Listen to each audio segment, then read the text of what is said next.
তিন বন্ধুর পাহাড় চড়া। একবার বিবেক, বুদ্ধি আর আবেগ মিলে একটি উচ্চ পাহাড়ের চূড়ায় ওঠার পরিকল্পনা গ্রহণ করল।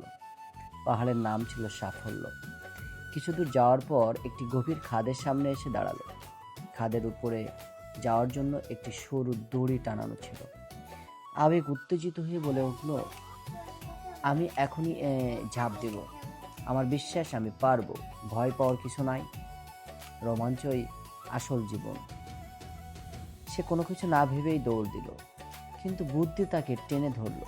বুদ্ধি পকেট থেকে একটি কাঠি বের করে মেপে দেখলো এবং বলল, দাঁড়াও, তোমার ওজন আর দড়ির স্থায়িত্বের যে অনুপাত, তাতে মাঝপথে দড়ি ছেড়ে যাওয়ার সম্ভাবনা 90%।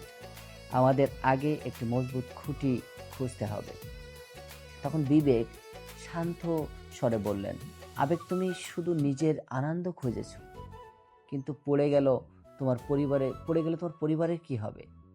আর বুদ্ধি, তুমি কেবল গাণিতিক হিসাব করছো, কিন্তু আমাদের এই যাত্রার উদ্দেশ্য হলো একে অপরের সাহায্য করা।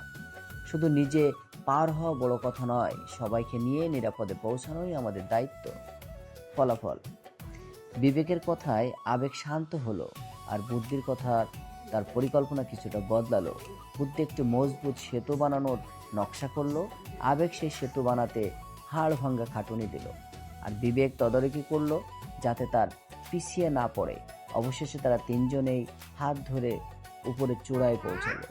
লার্নিং অফ দ্য স্টোরি কি? জীবন যুদ্ধে কেবল বুদ্ধি দিয়ে চালালে যান্ত্রিক হয়ে পড়তে হয়, কিন্তু কেবল আবেগে চললে বিপদ অনিবার্য।